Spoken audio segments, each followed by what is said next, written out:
السلام علیکم، شام بخیر سر پاکستان اور پیارے پاکستان۔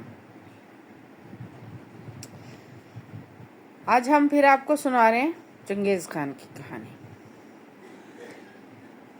بلکہ حقیقی واقعہ کہانی تو وہ ہوتی ہے کہ جو جوڑ جاڑ کے ادھر ادھر سے ہم لے آتے ہیں، تو اس کو ہم ریل سٹوری کہیں گے۔ ایک دفعہ کا ذکر ہے کہ منگول بادشاہ چنگیز نے اپنے کچھ خاص ساتھیوں کے ہمراہ شکار پر روانہ ہوا۔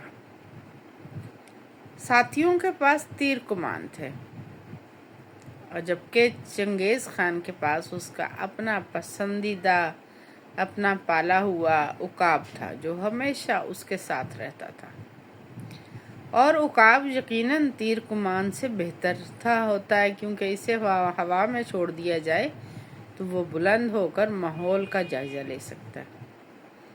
وہ چھپے ہوئے شکار کو بآسانی دیکھ سکتا ہے، اور اس کی آٹومیٹک ڈرون کیمرے جیسی آنکھیں جانچ لیتی ہیں کہ وہ کہاں ہے، اور وہ پھر ایک اچھا شکاری ثابت ہوتا ہے، اس کو اوپر شکار کر سکتا ہے، اس کو پکڑ سکتا ہے۔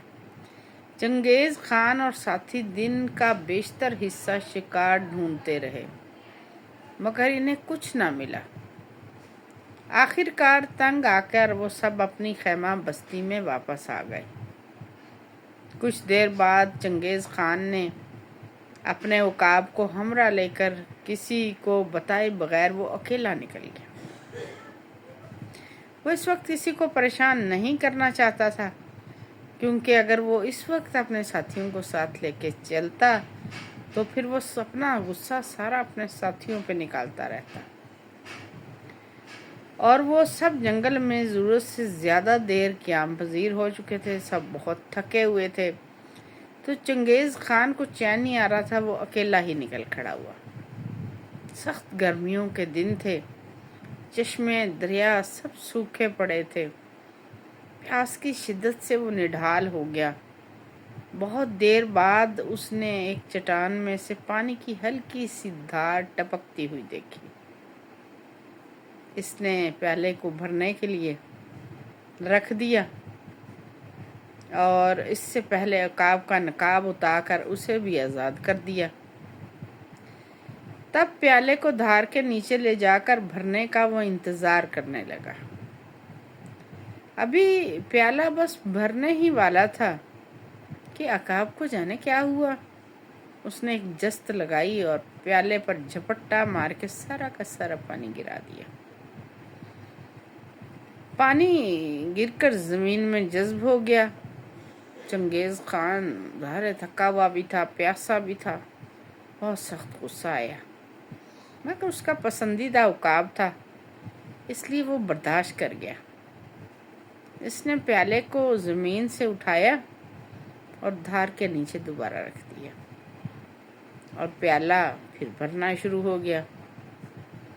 ابھی پیالہ آدھا ہی بھرا تھا کہ عقاب نے پھر حملہ کر کے پیالہ گرا دیا۔ چنگیز خان نے سوچا، بے شک یہ میرا پسندیدہ عقاب ہے، مگر کسی کی حد تک عزت یا ناقدری کی اجازت ہرگز نہیں دی جا سکتی۔ یہ بھی ممکن ہے کہ کوئی شخص دور سے یہ سارا منظر دیکھ رہا ہو اور بعد میں وہ میری فوج میں اور رایا میں مشہور کر دے کہ بادشاہ تو ایک عقاب کو نہیں سدھار سکا، تمہارا کیا خیال رکھے گا؟ یہی سوچ کر اس نے تلوار نکال لی۔ ایک بار پھر پیالہ بھی بھر ہی رہا تھا، عقاب نے حملہ کرنے لگا۔ چنگیز خان نے ایک ہی ضرب میں عقاب کے 2 ٹکڑے کر دیے۔ اتنی دیر میں پانی کی دھار رک چکی تھی۔ چنگیز خان نے چٹان پر قدم رکھا اور کچھ ہی دیر میں اوپر پانی کے منبع تک پہنچ گیا۔ اوپر پانی کا ایک چھوٹا سا تالاب تھا، اور اس تالاب کے اندر اس علاقے کا سب سے زہریلا سانپ مرا پڑا تھا۔ اس کا جسم پانی میں گھل رہا تھا۔ اب چنگیز خان کو معلوم ہوا کہ اگر وہ یہ پانی پی لیتا تو وہ مر جاتا۔ چنگیز خان کو مقتول عقاب پر بہت حیرت ہوئی جو اسے پانی نہیں پینے دے رہا تھا۔ اب اسے احساس ہوا کہ اس نے اپنا ایک قیمتی دوست کھو دیا۔ وہ نیچے اترا اور اس نے اپنے مرے ہوئے عقاب کو اٹھایا، واپس خیمہ بستی میں آ گیا۔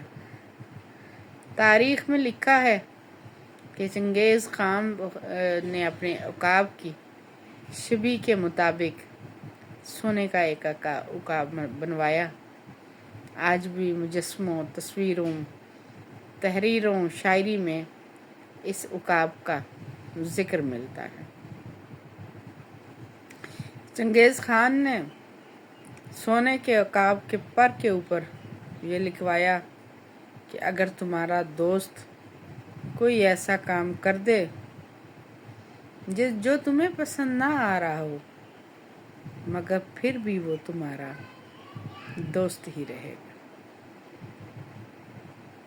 اور دوسرے نمبر پر یہ لکھوایا کہ جو بھی کام غصے کی حالت میں کیا جائے وہ تمہارے لیے باعث پشیمانی اور بے ثمر ہوگا۔ بے شک دونوں باتیں سچی ہیں۔ غصہ کو اسی لیے حرام قرار دیا گیا کیونکہ غصے کے وقت انسان کی عقل کے اوپر پردہ پڑ جاتا ہے، سوچنے سمجھنے سے قاصر ہو جاتا ہے، انا بس اس کی سامنے آ جاتی ہے اور اس کی جو میں انا اس سے وہ کام کرواتی ہے جو ہمیشہ اس کے لیے شرمندگی کا باعث رہتا ہے یا پشیمانی کا باعث رہتا ہے۔ اور جو سچا اور مخلص دوست ہوتا ہے نا، بعض وقت وہ کڑوی بات کہتا ہے، کیونکہ کڑوی بات کہتے ہی حقیقی دوست ہیں، جو ہمیشہ آپ کے حق میں بات کرے، جو ہمیشہ آپ کی ہاں میں ہاں ملائے، تو پھر سمجھ جائیے کہ وہ دوست نہیں ہے، منافق ہے۔ کیونکہ انسان فرشتہ تو نہیں ہے نا، خطا کر ہی نہ سکے،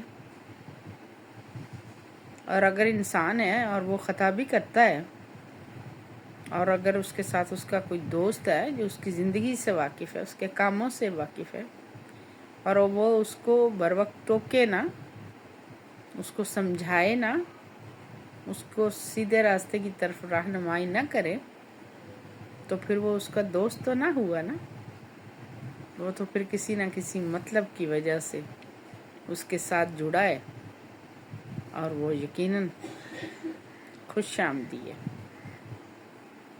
حضرت علی کا قول ہے کہ دشمن سے ہر وقت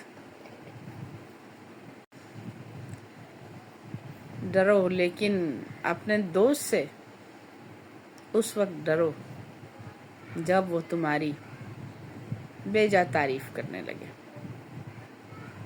اور دوسرا، آپ اگلے کی نیت کو نہیں جان سکتے، تو تھوڑا وقت دیا کریں اور دیکھ لیا کریں۔ جیسے وہ عقاب، اب اس کو تو اس کی نیت کا نہیں معلوم تھا کہ وہ اس کی جان بچا رہا تھا، اور اس نے اس کو گستاخی جان کر اس کے 2 ٹکڑے کر دیے۔ کیسا دوست تھا جس نے جان لے لی، اور وہ کیسا دوست تھا جو اس کی جان بچا رہا تھا۔ تھوڑا سوچ سمجھ کر، جانچ کر کہ اگلا بندہ اگر مجھے کسی بات سے ٹوک رہا ہے یا کچھ اس طرح کا کام کر رہا ہے جو سمجھ میں نہیں آ رہا، تو کیوں کر رہا ہے، اس کے لیے وقت دیجیے۔ آپ سب کا بہت شکریہ۔ اللہ آپ کی زندگیوں سے پریشانیوں کو دور کرے، اللہ آپ کی زندگیوں میں آسانی بھرے، آپ بھی میرے لیے تھوڑی سی آسانی کیا کریں۔ برائے مہربانی میرے چینل کو کر دیا کریں سبسکرائب۔ آپ سب کا بہت شکریہ۔ خوش رہیں، آباد رہیں، اور کمنٹس ضرور کیا کریں۔ تھینک یو سو مچ۔ اللہ نے کے بعد